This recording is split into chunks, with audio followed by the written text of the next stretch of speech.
I'm going to explain to you how to use the activity logs.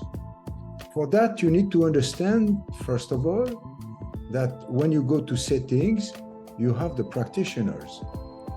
Each of these practitioners are getting access to their account. And Nolan Virgil, who is indicated with a star here, is the owner, and he can get access everywhere, which is not the case of the other practitioners. But not only you have this, but you have this, and it is mandatory to set up the personnel's accounts. For example, you have Peter Pan, who is a receptionist, or Philip Stark is an assistant, and all these, they have different kind of access. The access they have is limited based on what is ticked here. So some of them, they will have a full access. Some of them, they will have a limited access. Some of them, they will have access to Nolan Virgil data, and some of them to all the practitioners' data. So if you don't have that, you will not be able to use the tracking logs of the activity of what is done in the clinic. So it's mandatory to get everyone be registered in a good way. So you have the practitioners and you have the personnels. So now, if you go on AccuDent, you can give an appointment, you can open a case, you can give a prescription, you can make a quotation, you can do a lot of things, send email, and all this is tracked. All this is tracked. So for example, we're going to make a prescription on this patient. We take before sinus lift. So we do that and we save it. It is processing, and we are going to check in the activity, we are going to check who has been doing that. In this case, Nolan Virgil has been doing something on ablative bash L.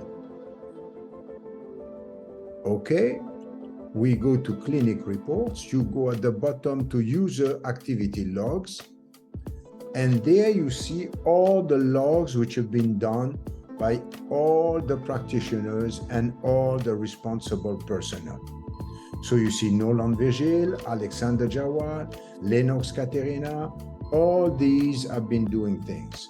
So you can see that we've been working immediately on today now.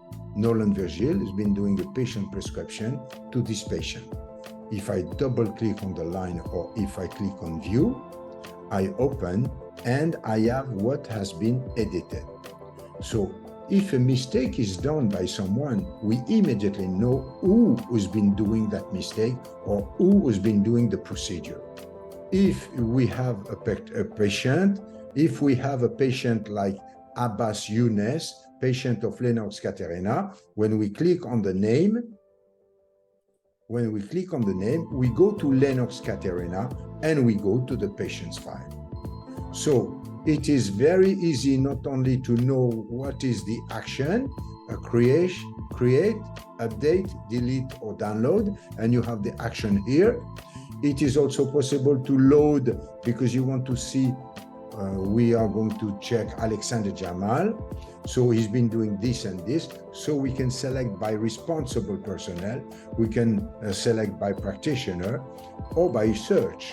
Let's say we search for appointment. So we are searching for appointment in all people, and here we have all the appointments. So if there is an issue on an appointment, you will know exactly at what time this was done, by who is the logged in practitioner or personnel, what it is, the detail, and you can check in the patient's file. So this is, for security reason, very important to know, and you need to go to settings to add personnels to get access. So you go to this request for personnel. Okay, to sum up, we have a tool to know what's the user activity logs, which can be open on any of the practitioners. If an action is based to a patient, it's like this. If there is no patient, like a bank details, then it's like this, there is no name. And you can view what was done by who at what time. I thank you for your attention.